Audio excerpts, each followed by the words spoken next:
Hello, hello, hello, and welcome to another exciting episode of Disney Mom's Gone Wrong, where we have no idea what the hell we're saying. Actually, just me, because I'm unprepared all the time. And who am I with that is prepared? Come on, ladies.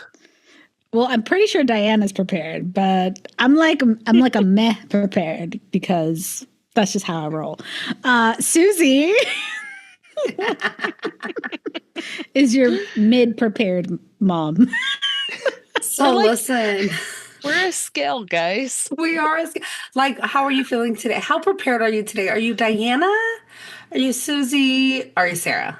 There has to be like a negative Sarah though, because I'm like Sarah without an H at the end of her name. Like that's how ill prepared I am. And the best part is, guys, they trust me to host these things. So I don't know who goofs more. That's what brings in like the good conversations where you're just like, let's see what kind of comes out of this. Like those are the grab your belly laughing conversations. I hope so. Thanks for hyping me up. Who else we got on this podcast today? Well, I'm here with you guys, Diana. It's Diana. And let me tell you, while they think I'm super prepared, and I think they think I'm prepared because I'm the mom of the text message group. So I'm like, hey guys, 2 weeks till we record. Hey guys. Hey guys, 9 days till we record. Sarah, do you mind if we get the questions? Like 2 weeks in advance. Hey guys. They didn't get questions until we get the question. Hey Sarah, 1 day till we record, can we get the questions? Okay, but here's the deal. Why they think I'm prepared, but the truth is, I watched this movie today. I mean, like I've seen it before, but I refreshed it today. So I don't know how prepared I really was. I am prepared, but I did. I'm a prepared procrastinator. Ooh, the PP. I love it. Yeah, you are the PP. I do love the PP. I mean, I am the PP. Every group needs a PP. I'm glad it's you, Diana. I'm glad I could be the PP for you guys. How are we doing this amazing night, ladies? It's a Friday. We're recording this on a Friday at like almost 10 o'clock. Yeah. We're going to get some like interesting conversations because look, I'm running on almost no energy. Where's my drink? I don't have a drink.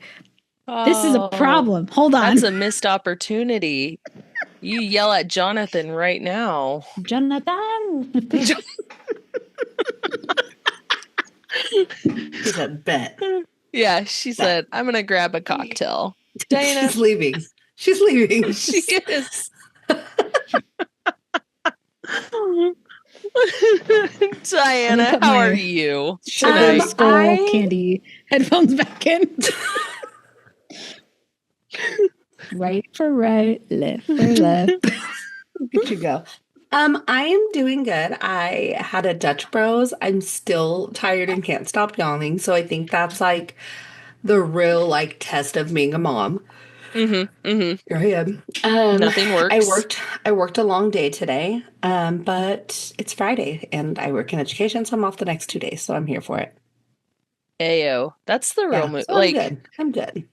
The real perk of the education is making sure you have the 1 week or 2 week breaks, summer, fall, summer's the 2 months, fall. But a lot of teachers pick up jobs during the summer. So I work summer school and I normally work spring break. We have like a spring camp and a summer camp we put on, and I usually work both of them. Can we pause for just one moment? Oh, wait. How Susie just closed all her rings? Because she stood up to get her water. I know. I got the same alert. Show off. I mean, what can I say? Way to flex health as well. She wasn't even thirsty. She just wanted to close her rings and make us see it together. Yes. Oh my gosh. I love it. Well, tonight we are reviewing wow, that happened. Guys, I have not had enough coffee today. We came back from a snow trip that was like the coffie at the cabin was awful. And I survived off of that. And then I came home and chugged an energy drink. And I'm like, Diana, it's not working. Yeah. So, like, I just need an IV at this point. I suppository? And I could probably still go to sleep. Like, yeah. I mean, whatever like, works. What's the quickest access? We're right in. At this point, who knows? Funnel But it in. tonight, we are reviewing the wonderful Princess Diaries. What were your ladies' initial reactions? Okay. My initial reaction is cliche. This is like the epitome of a cliche early 2000s movie, but also I can't stop watching it. You know what I mean? Like, it's so corny that I love it. I loved this movie when it first came out. Like, I remember, like, when you were like, the movie I pick is Princess Diaries. I was like, oh my God, I loved that movie. And, like, I almost want to say, like, I didn't forget about it, but, like, just so many movies come out and you move on and life gets and then you don't think about it. And I loved this movie. And so I was, like, really excited to watch it again. Yeah. I'm so glad. If you don't know, Princess Diaries is a 2001, so you were spot on with that early 2000s movie style comedy based on a book by Meg Cabot. I don't know. Meg, our girl Meg. What up, Meg? Meg, you did it, girl. Came a movie, multiple movies, maybe even a third. Mia Thermopolis, a teenager in San Francisco, awkward as we all were as teenagers, and her grandma, the Dame Julie Andrews, who she is, I wouldn't even call her a dame. She is the Queen of England to me. She's a bad bitch. Yes, she's her grandma. She's Granny who comes out of nowhere when, Mia's 15 years old and was like, hey, so you're actually the heir to a throne. And Mia goes, bitch, what? And I think her exactly, shut up. Yeah. So this movie takes us through this. Oh, I hit my mic again. This movie takes us through this story of Mia having to choose and decide if she actually wants to accept her inheritance. And that is kind of the quick Pink Notes summary of. Can we talk about Princess how her Diaries. grandma was like, you're a princess and you're ugly? Dude, her grandma shit all over her at first. Been in a circle. Yeah. Like, are we not going to talk about how, like, grandma, you are a queen, you have unlimited resources, and you chose, like, 15 years later, like, that's when you chose to, like, be a grandma? No, we're just going to glaze over that, and then you're going to come up here and judge me? Like, oh my God, like, eyes beautiful under those bushy eyebrows. But see, like, okay, so, like, I'm not sure if you guys understand or have ever heard of, like, the theory where it's like mom's side of the family or mom's mom is like more loving and like you're usually closer to that side of the family, and then like dad's mom is usually like the more distant one, like the colder side of the family. And I'm like, this movie totally plays into that because this is dad's side of the family, right? Or it's like, I think about like in my own family and I'm like, this picture looks very familiar. My grandma would be like, spin in a circle, pretty eyes, bushy eyebrows though, right? Like that sounds like a grandma that I have. Oh my gosh. So grandma, after she sees them bushy ass eyebrows, before even Mia decides that she wants to be the heir to the throne or not, gives her this whole ass makeover. Mm-hmm. Like, this is like Queer Eye to the 90s. Like, yeah, she got the look upon all looks. What do you guys think of that whole transformation of Mia having to delve into, like, basically change her whole exterior? So 2 things kind of pop into my mind. One is this in the early 2000s, for those who are not millennials. Oh, that hurt to say. Ugh. It was super common to have like this cliche of like ugly Betty, you know. Mm-hmm. Do you guys know what ugly Betty is? Yes. Okay. America Ferrera. Yeah. Well, in Spanish is Betty la Fea. That's the novela that I grew up with. Okay. And so that was not on my television. It was on. So I got the American version. Okay, so same concept. Same concept, right? I feel like it was a very common theme in the early 2000s to have like the ugly duckling and then turns into a beautiful swan. So I feel 100%. Like it kind of fed into that cliche. But at the same time, I remember at that young age when I watched that movie, just being in complete awe of like how beautiful Anne Hathaway is, right? Like just as an actress, as a person, like she is gorgeous. Mm-hmm. Not as a character, like not just as a character in this movie. So that was my like takeaway of that. What's funny is I thought that same thing today when I was rewatching it. Like I was like, she's just such a pretty human. Mm-hmm. Like she's not like, oh my God, she's so sexy. You know what I mean? Like she's just like so beautiful. Mm-hmm. Do you think that... Oh, I'm sorry. No, go ahead. I totally cut you off. Do you think, though, that it makes her...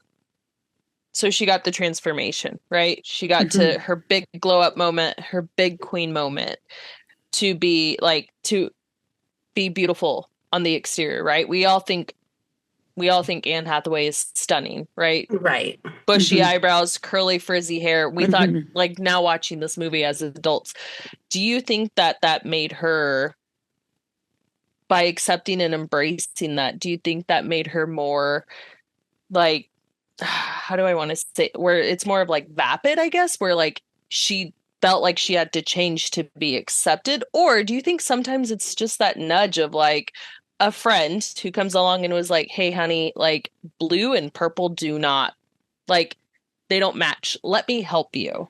So we're erring on that side of,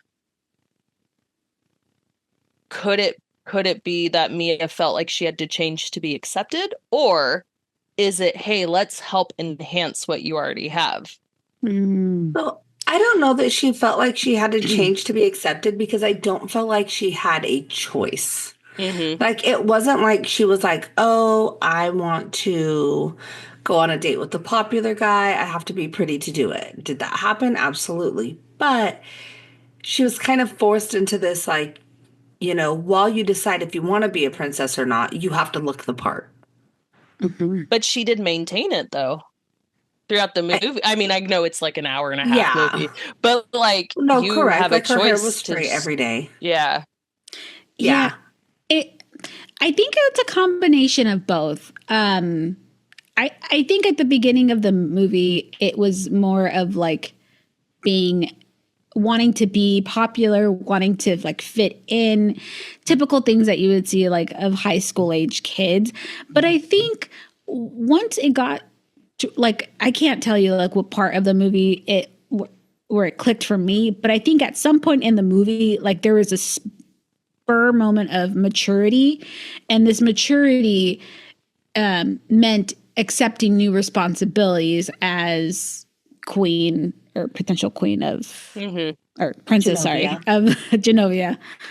So I think it was an evolution of like wanting to fit in, and oh wait, no, now I'm maturing, and this is what it looks like. Yes, I think you are absolutely correct. I think it was genuinely, it showed like her journey of like no self-confidence, of not believing in herself. I can't stand up in front of my classmates. I'm going to throw up while I'm public speaking. Feeling inadequate and overwhelmed in her daily life, as well as the thought of being a princess. And then she gets this new look, and at first she likes it. Like, you could tell that she's kind of feeling it. And then her best friend is like, you look so weird. Like, can we pause? Because watching this movie now, I absolutely hate Lily. She is the, like, she is so the selfish. Worst friend ever. Yeah, she's so selfish. Like, she knew she was the only one. Her best friend was vulnerable, said, hey, this is what's going on. I'm a princess, blah, blah, blah. And she was a hater. Like, bitch, you better save the eels and the seal, whatever animal, and the otters like yesterday. And she turned it into such a me moment. And it was like, you saw your friend get a glow up and you automatically just was like, ew, your hair. Not like, hey, like, she is not a girl's girl. If I see Lily on the streets, it's on site. It's on site because 100%. she just came down and she shit all over her butt. Like, her friend was feeling good. Like, I'm gonna go bag me Mandy Moore's boyfriend in this movie. Like, Okay, so honestly, the word bag just made me think of when she's like, and you're bagging on me. And it like really threw me back to like in the day. Like, I was like, oh my God, my kids probably would not even know what that meant. Yeah. But we should do for Chesney's Corner. I should ask her what that means. Oh, yeah. Yes, do it. I'm not even going to prep her, just do it. Okay. But I think like as the story progresses, you see her like really embrace like her true self. Like, she went through the like, I'm pretty now, I can't have a different group of friends. Now I'm getting all this attention. And then she learns like, oh, these are not my friends. These are terrible people. And that's not who I am. And so you see her like embrace her true self. You see her find her confidence, even outside of being a princess. And then when she gives that final speech and she says, I've been so worried about me. And there's one of me and there's billions of you. And I just think like in that moment, it's just like so full circle for her. Well, and that's like, she does have to learn to be confident in herself, right? Yeah. Physically, emotionally, mentally. And that transformation, that self-confidence that Mia has, it really takes her to that next level of like, you're right, this isn't about me. I can help so many other people. Yeah. And I think we all have those moments, right? Where 100%. We are forced, where it's almost that let me die to self to help someone else. I mean, as moms, we do that all day, every day. How many times will you be eating and it's your last bite and your little kid comes over, snot nose, fingers all over who knows what, and you're like, my child wants this last bite. Yeah. Well, let me give it to them. I don't give them my last bite. I think in the perspective of like, honestly, sometimes I only got one. I'm like, I don't know how y'all do it. I'm like, one is my number, but every other weekend she has two. I don't know what she's talking about. I think about like as a mom, you know, we have those moments where we give up our snacks or whatever, you know, in those moments that our child needs us, we'll drop everything. But I think for me, that pivotal moment was when I first held my son. And as moms, like I had a natural birth. And they like plop the baby like right on your chest. Like I remember like just keeping my eyes closed because I was like, I'm not ready for this. Like I'm not ready. I just remember thinking that. And then once I opened my eyes and they're like, you know, there's people everywhere. You know that. There's people everywhere in the room. Yeah. And I remember in that like moment thinking like, shit, this little tiny human is my responsibility. And my responsibility is to teach him how to be a good human being. And that is such a deep question or deep thought in itself.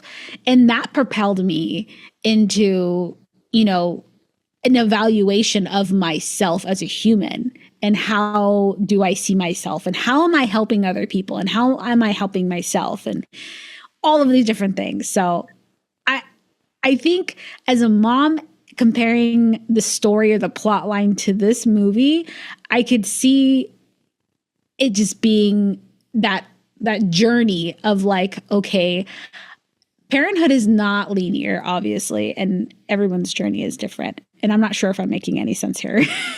No, but, you are. Keep going.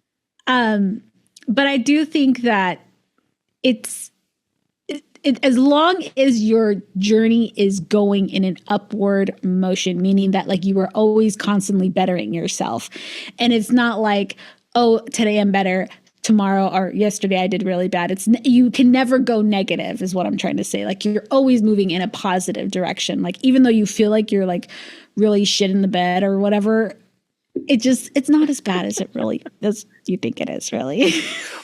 Well, and that like stems back to Mia had to take control in her life, right? She had that decision, that choice to be made of, do I accept the throne or do I go to Colorado and rock climb with my cat?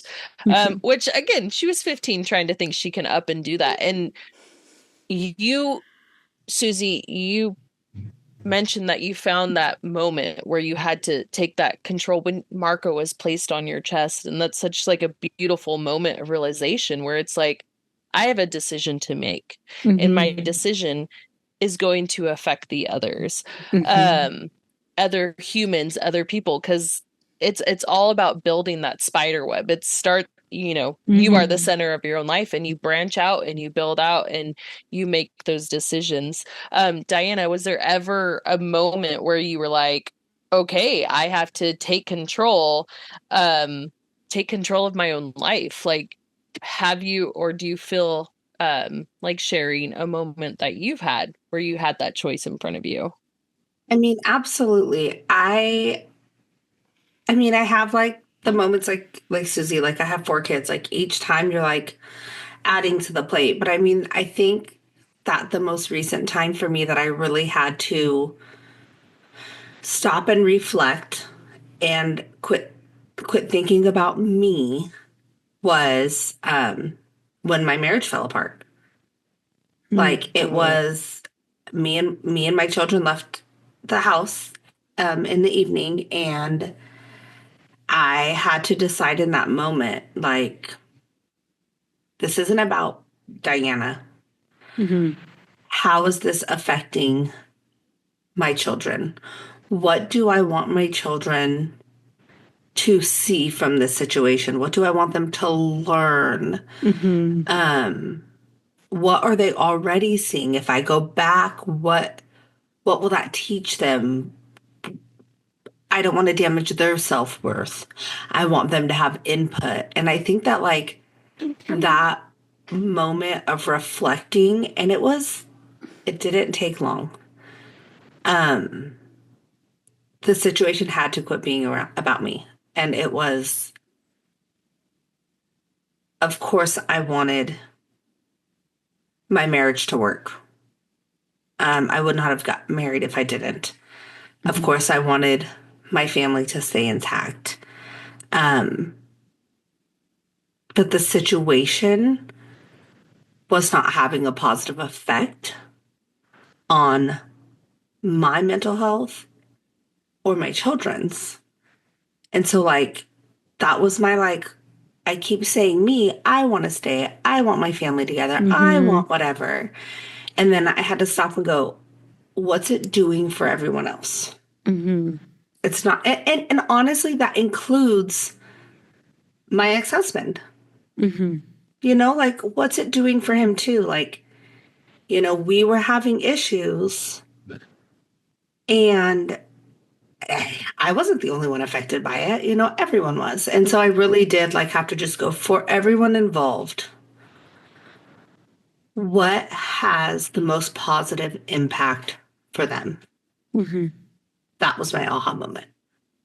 That's beautiful. And it's funny that you phrase all of those questions that you had to ask, right?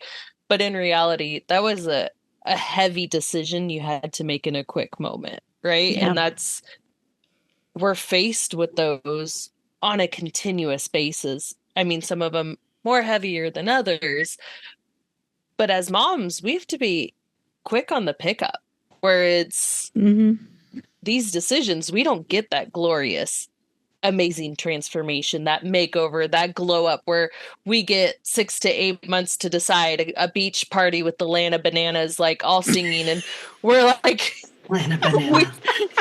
we are making these decisions in Split the second. moment. Yeah. And that, I think, no matter what you get from this podcast, I think is the beauties of being a parent, is that we have these little lives, 1, 2, 8,000 kids, however many you claim, because as we know, claiming kids is not just by blood, right? Not just the ones we've birthed, the ones we haven't birthed. But we have to make these decisions that we essentially have to die to ourselves. And that is such a beautiful, hard thing that I think we see parents do on a daily basis, that I know for a fact. I have seen Susie do it for Marco, that Diana, I've seen you do it for your kids. And it's so beautiful to watch somebody come to that aha moment where they've been through shitstorm and they have trudged through the mud. And instead of saying like, I'm a victim, I'm whatever, you guys have always come out on the other side. It may not have felt like it, but I've seen it where you guys are like, I have got this. And that is what I think is so beautiful about you two. And I think it's amazing because, yes, this is a 2000s rom-com, teenage, quirky, teeny bopper movie. But now watching it as Disney moms, we can reflect that, hey, if I was Mia's age, I was 15 years old, how the hell would I have handled that decision? Because Sarah, as a teenager, 15, I was an introvert. I didn't talk to many people. I was so self-conscious. Like, I had one best friend and one best friend. Like, it was just... No new friends. No new friends. I was watching my little brother and sister every night. Like, I felt trapped to my home. And if I had to be 15 and make that decision, how would I have made that decision? And that's right.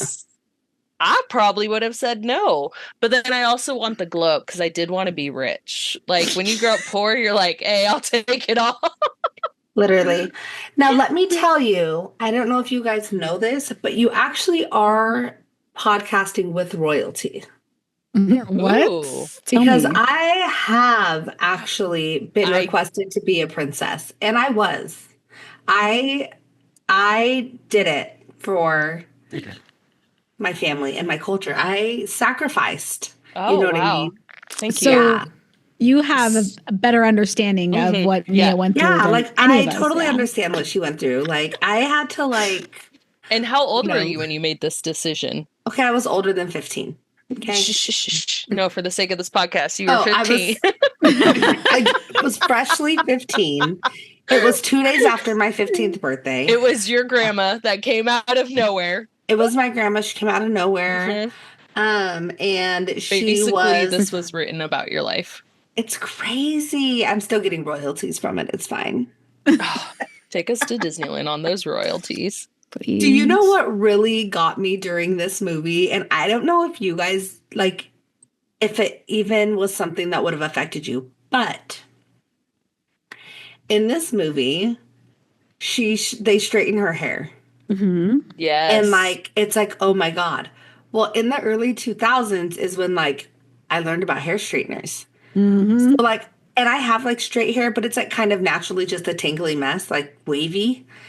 And so, like, I remember the first time my hair got straightened, my aunt straightened it for me, and I felt like a bad bitch.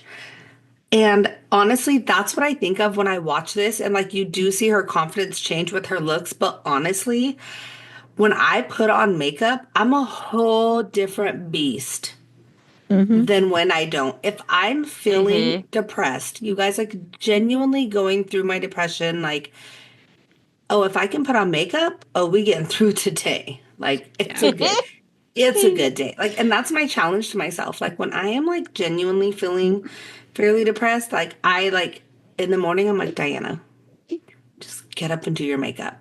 It's gonna make a difference. Yeah. And it's just makeup. And that's how I see this in this movie, is she's just, like, so awkward and not confident and clumsy and, you know, like, she's not self-aware. And then she, like, gets this glow up. And she does have to learn how to like except the glow up, because you could tell she's like when she looks in the mirror, like, who is this girl? Yeah. But it Well, because did you help have her on her Lily in your journey. ear. Yeah. Bitch ass Lily. Bitch And ass it's just, Lily. I mean, I think about like 15-year-old Susan. Let me tell you, 15-year-old Susan is very different than 32-year-old Susan. 15-year-old Diana was so skinny. I wish I was as fat right now as I thought I was when I was 15. Yep. I Amen. see. I was always a fat kid, so I can't relate. I was always a fat kid, but like I considered myself an extrovert, but I was always like the weird kid. So like I didn't really have like a core group of friends. I was like the floater friend. You know what I mean? Like you guys know what a floater friend is, right? Yeah. Like I kind of had friends in every group, but like they weren't So like my friends' friends. Like I would they'd let me sit and eat lunch with them, and then like I'd go to class, kind of a thing. But like I wasn't athletic. I was not artistic by any means. I cannot play an instrument. So like I was doing a lot of night class because I failed a lot of my high school classes, and my summers. And now look she reads about cultures and law and drug other lords. nations' governments and drug lords. It's crazy what a child will do, right? Oh my God, I love it. Look at where she come from. Oh my gosh. I think 15-year-old Susan would have eaten this up as fast as she can. Like I would have been like, glow up? Yes, please. What do you mean I could be skinny and pretty? Period. What do you mean I can have people that like actually want to be around me all the time? What do you mean? You just want to have someone drive me around in a limo? Okay, can we pick up my friends, please? Yes. But not Lily. But not Lily. Leave her ass behind. My one or two friends that were like true ride or dies, but then they eventually I don't have any more friends from that. That's okay. Part of my life, If right now they were like, Diana, we got a limo for the day. Let's go get your friends. I'd be like, okay, well, one lives right here 20 minutes away and the other one's an hour. Yeah. Unless we have time to go, unless we have time to hit that 13-hour drive to Arizona, these are my mates. I do have like a really close-knit group of work friends. Like I have like bonded with some girls at work, and I really enjoy that for me. Yeah. That's the peak adulting where your work friends become your best friends. And I feel so old sometimes. Like some of them are like younger, and like there's a meme that's like, work will have you having best friends who are like 63 and you're 25. And I'm like, I feel like I'm the 63. Like I know I'm in my 30s still, but I feel so old. Don't even get me started. I have some classmates that were born the year that I graduated high school. Or no, the year that I started high school. Sorry, the year that I started high school. Oh my God. And I'm Tell like, them to stop. I'm like, aren't you a baby? I'm a baby. You should be a baby. They're like, aren't you a grandma? It's so weird that you're like an adult and I'm not, but I was like born way after you. It's crazy. Yeah. I'm like, how are you at this college when you're like 10? You're like, are you a genius? No. And then, okay, this is not related to the podcast. Sorry, Frankie. But like, I was walking from one class to another the other day and minding my own business. And everyone usually has headphones in. So like people don't really talk to each other, which is really weird. But anyways, there was this couple right in front of me and they're chit-chatting. I don't have any headphones in. So I'm listening to their conversation, but also still minding my business. And one of the guys was like, yeah, I don't understand why Obama was such a big deal. Who was Obama anyways? I was like, oh, what? My ears perked up so and then I look at this kid. Did you stop? Did you stop? You were like, I will be late for this class. Let me tell you about the airdrops him like YouTube videos. And then I look at this kid and I'm like, yeah, you look like you're 18, maybe 19 at the most. Like Obama was probably like, you were probably 8 years old when Obama left the White House. So that makes sense that don't say that. You have no idea who this man is. Crazy. Isn't it? Don't say okay. Well, it's just that's dirty, Susan. Yeah. That's what I have to deal with. It's kind of rude of her to make us realize how old we are, you know what I mean? You would I'm pretty sure I'm the oldest one here. Shh. Here at Disney Mom's Gone Wrong, we know no age limits. You just have to be able to say the word fuck. Yeah, you have to be able to say fuck, shit, and you love Disney, and that's our only our acceptance. Fucking shit, I love Disney. Thank you. So in Genovia, right? They are known for their pears. That is their national fruit. They have a pear juggler. If you guys had to choose a food, does not have to be a fruit. Thank the Lord, because we'd be starving. Oh, hell no. I don't eat fruit. We'd be starving. You don't eat fruit? I feel like this is the first time I knew this about you. I don't like most textures of fruit. Oh, really? What? And I don't like the taste of tropical fruit. I don't like the aftertaste, but like a watermelon, I love watermelon flavor. I cannot bite into a watermelon. It makes me gag. Wait, but like, so you don't like tropical flavors? Is that like mango, can we eat Skittles and stuff? Like Mambas or Mambas?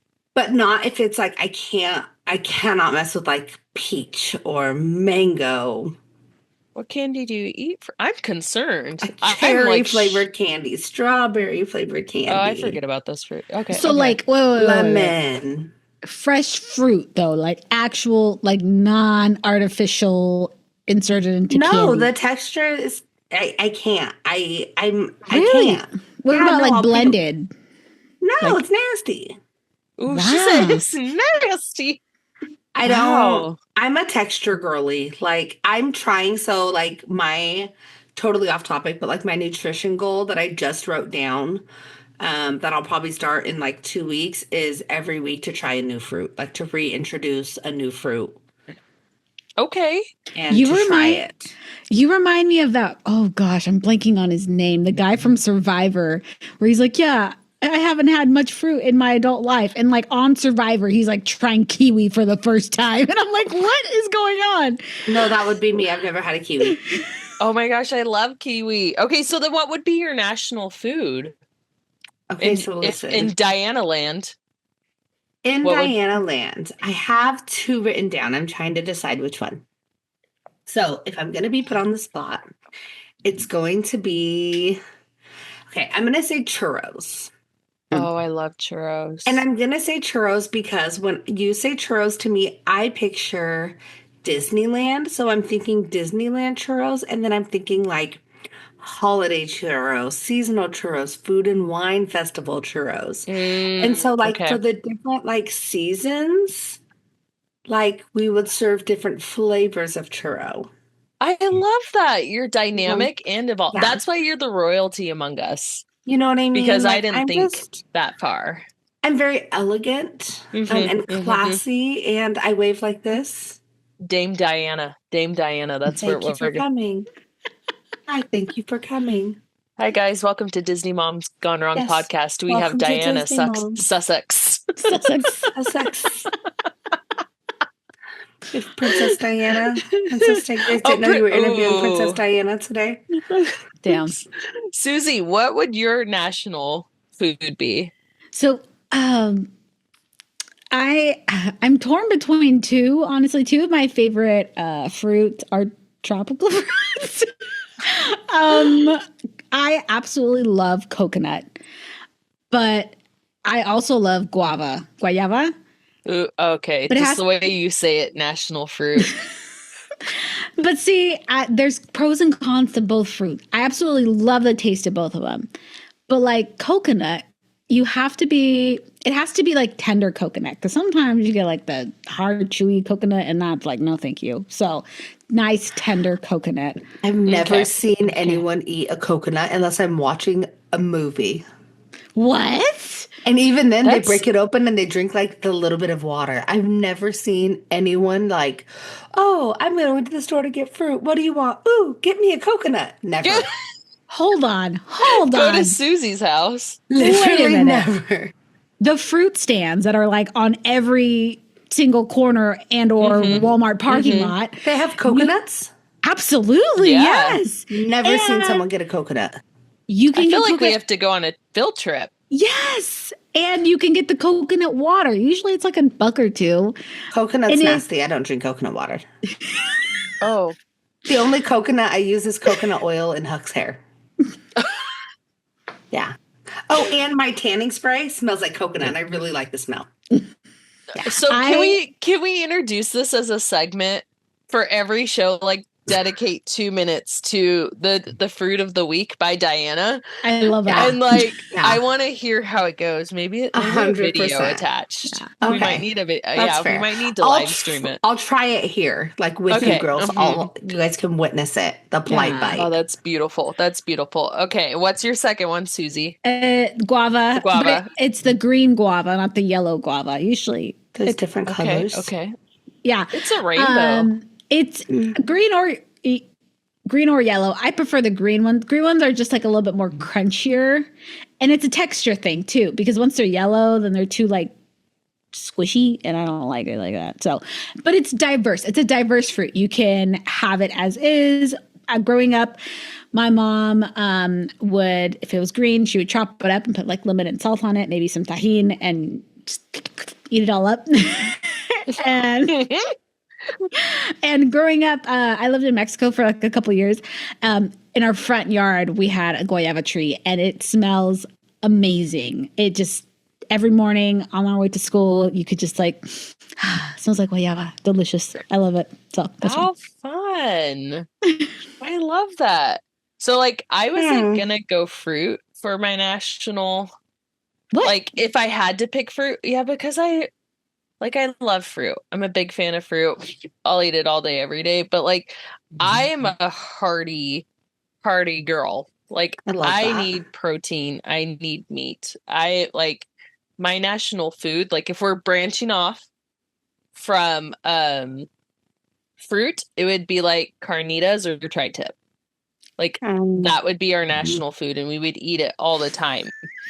Oh, that sounds so good. I just think about how many cardiologists would have to be in your country. That's okay. It's fine. That goes to like with a side of helping churros. the economy and like it's fine. If we had to do fruit, I would probably do like pineapples. I love pineapples. I forget how much I love pineapples are nasty. I don't eat Dole Whips. Okay. What? Okay. I can't. But what about that side place in Disneyland where now they have the flavored Dole Whips? I haven't had a flavored Dole Whip. I will say I have not had one. Maybe this trip coming up, because I am going in 2 weeks. Oh, shut up. I love that for you so much. I think if you guys were like Diana, it really has to be a fruit. And I really had to like... Apple? I was just gonna say apples. Apples are good, and I can't bite into an apple. It's weird for me. It has to be like cut up with peanut butter. I have not had it with peanut butter. That sounds awkward. I know people who eat it with cheese too, but okay, that's awkward. I don't know who your apple. Other friends are that are doing maybe that. Caramel's good. She just said, my national fruit is a caramel apple. Yeah. That's what she... Do you see how she just snuck that in there? My national fruit. Everyone's walking around with a caramel occasionally apple. I'll eat like some grapes sometimes, every once in a while. Some grapes sometimes. Like on bank holidays. Literally. Like, I can't. If they're cotton candy flavored, I don't know. The ones from Costco are delicious. The cotton candy grapes from Costco. I am going to start eating more fruit, so... I love that so much for you, and I want to be on this journey with you. And that is how Lily should have responded. I will let you know. It is how she should have responded. I will let you know every week what fruit we're eating, so you guys can also... I'll go to Susie's house to eat it, so when I don't finish it, she can. Yes. Done. I love it. What about oranges? No. Nope. Wow. No. Because they're like stringy. And then, like, when you bite them, all that even juice a comes in your banana? mouth. Ew, but I don't like the taste of banana. I don't eat banana flavored candy. I do not like the taste of banana. Interesting. I learned something new about Diana today. Yeah, I do think that this is something we will have to revisit multiple times because there's only one other human I have ever met that does not like fruit, and I think you know who it is. It is my amazing father-in-law. He does What? not like fruit. He will occasionally have half a banana. And I love when I get that report because he'll tell me, and I'm like, wow, you did it, bud. Like, wow, I am learning so much. Yeah, no, I didn't know this was a thing. Yeah, he doesn't like fruit. Yeah, fruit's pretty bad. It's pretty bad. Or cheese, which that I really Okay, beef that's with. really weird. Mm-hmm. Because, I like, love all cheese. I could live on cheese. Like, I'm going to be upset with myself later that I lived on cheese, but I could live on cheese. You know what I'm I could saying? live on cheese. Mm-hmm. For sure. So, what are our final thoughts about Princess Diaries? Do you love it? Do you think that this is a movie like that you and your daughter would sit down and watch, that you and Marco would watch? Like, where are we at? Rewatching this now, because I know you both said it's been a hot minute since you watched it. So I personally like it because one, I'm a sucker for a rom-com. I love any type of early 2000s rom-com. Like, yes, I'm all about it. Though for a Disney movie, and just because when we say Disney, my mind automatically goes to like Cinderella, Sleeping Beauty, like all of these like Mary Poppins, The Hills Are Alive kind of a thing, like musical movies. Mm-hmm. And there was no music in this, like no original music, I should say. Did you not hear when Lana, Banana, and the Annas, whatever, popped off? Honestly, they were popping off. Yeah. Stupid Cupid, stop picking on me. Oh, Stupid banger. Cupid, stop picking on me. Well, She can't even talk. You took her breath away. You did. I'm done. I'm call it quits. I'm done. I don't know. I think it's a really good movie for like obviously an older audience. Not older. I mean, I'm young. There she goes aging us again. I'm sorry. Diana's flipping me the bird. But yeah, I think Marco would watch this as he gets a little bit older because I will be training him to love rom-coms like me.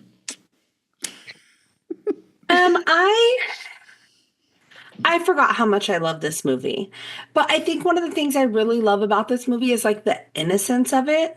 Mm-hmm. Like there really is no big villain. Like it's a little bit of high school drama, and the drama I feel like of the high school drama like comes and goes quickly. Lily is the villain. There is a big villain. You are correct. 10 toes down. I hate her, and I like no gray area. I hate that. When I rewatched this movie, I was like, "You are not a good friend," and I will see 10 toes. Sorry. Please continue. No villain. But I really do like how it's like approached, and it's like gentle and innocent, but I don't think at like a very young age, I just thought, oh my God, this movie is so cute, and I don't think I took from it until I was older, like what the true essence behind it was of like gaining her confidence and worrying about more than herself. And I don't think at a younger age, like you have to kind of almost look too hard for that. Even though it's right in front of you, you just don't put it together because you're living kind of in that same moment. Yeah. But as an adult, I'm like, oh, look at that. Like, I love it. Oh my God, it's so cute. Like, I'm getting it. It's coming very full circle for me. That's what I do remember when I watched it as a youngin' when it came out in 2001. And the girls I used to babysit at the time who now babysit my children were obsessed with it. So like, I love that. We watched it nonstop. And I do remember it, the one line that other than shut up that I really remembered was Joe the bodyguard driver, whatever when he told her, oh my gosh, it totally nobody can make you feel inferior without your consent. And that stuck with me then. And it was so much more now because I felt empowered by that. And I felt like that was the strongest line in the movie next to I keep worrying about me and there's only one of me and there's billions of you. Those two lines, when I watched the movie this last time, like it hit me. Mm-hmm. I love that you brought that line up because when he said that, I was just like, he's right. That, and it's those moments that I watch it. Like, obviously back then I didn't read as much into it, but even now I do like how innocent the movie was. I do like how, she has to deal with the normal awkwardness of teenage years. Even when she had her glow up, it didn't change who she was internally. Yeah. She was still awkward. She fell on the benches. She lit the guy's arm on fire. Like, it's fine. She put that cold aperitif in her mouth. Oh, she killed me. But even now watching it, the quirkiness, just the pure innocence of it and how subtle the messages are of you could, and I love that it was shot in San Francisco. I love San Francisco. One of my top places. I think I will watch this with the girls. I will, continue to enjoy it through the ages, which I think brings us to, will this make the top 5? And because we are always constantly revamping, evolving, and just becoming better for our listeners, we have, and I don't know if I can share this, but I am. So we have new criteria. We sat 100%. Down and we talked about what is actually going to constitute making it into the top 5. And we have some 3 check boxes. And so the check boxes are cultural impact and legacy. Basically, will it stand the test of time? Storytelling and emotional depth, memorable music, and a soundtrack. And I believe, correct me if I'm wrong, ladies, because we were also chasing around children that day we met, it has to check all 3 of those boxes, and not just Sarah likes the damn movie, to make it into the Disney Mom Gone Wrong. So, with that being said, it is that time. It is now. Ladies, based on that criteria, do you think it makes it into the Hall of Fame? I say that it's a great story. I think it tells a great story. The emotional depth, I feel like it is kind of base level. For most of it, it is kind of surface level. Cultural impact, I mean, I watched it and I was just I loved it as much as when I watched it when I was younger. Even though the relevance throughout the years, it hasn't been one of the movies that I'm rewatching. But now that it's on my mind, it's probably something I'll try to see if I can get my kids into. But there's no memorable music or soundtrack in this. So I'm going to have to say no. All right. Susan. Yeah, I'm gonna have to agree with Diana too. I think about how relevant it is to current times, and while it's very nostalgic for us, right? Because it's oh yeah, I remember when I was that age, or I remember how I know how I would react if I was in that situation at that age, right? But I don't think that kids 15, 16 would have any idea about or have any connection with that world that is in that movie now. So I don't think it's relevant with that same age range that it was meant for. I think it's more of just a nostalgic movie now, meant for us millennials. Oh, that hurt. But correct me if I'm wrong. Princess Diaries 3? It's on the horizon. It's on the horizon. From what I understand, though, it's not a reboot. It is a continuation of the story. I believe so. That'll be interesting. Yes. Yes.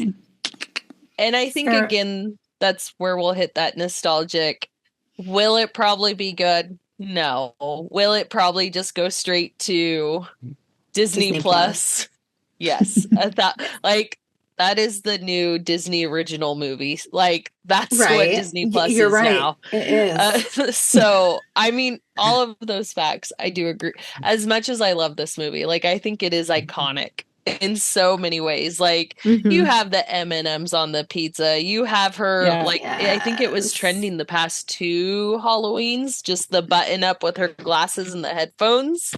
Like, oh yeah, I've seen it. It's a thing. I've seen parties where that's the theme. It's Princess Diaries.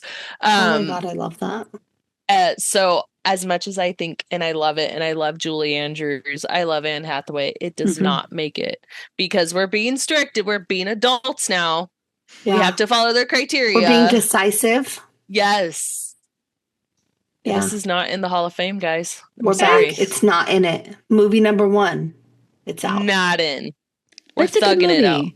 It's a good movie.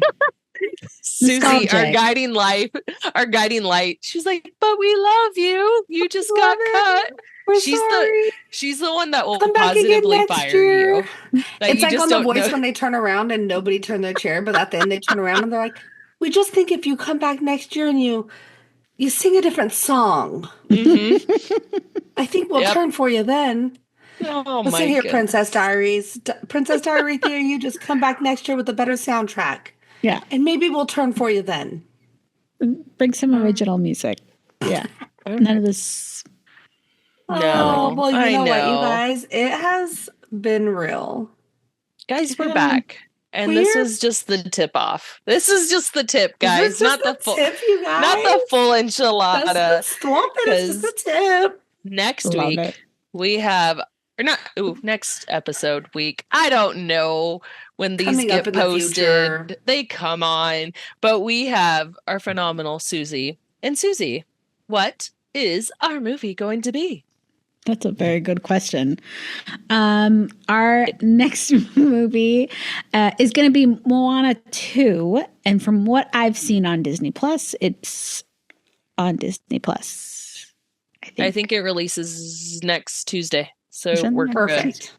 Okay. The 12th. Perfect. And I probably won't be here for that recording, which is breaking my heart because, God, I ended up loving that movie more than I thought I would. I have not seen it. Oh, well, you won't learn. I have mixed emotions about it, so I'm glad that we're going to talk about it. All right, guys. Thank you so much for joining us for another amazing episode. Susie, Diana, as always, you're the light in the tunnel. And I will always say Lily is a shitty friend. And with that being said, we can't wait to chat with you guys again. Have a good day. Bye. Have a good day. Don't be a Lily. Don't be a Lily.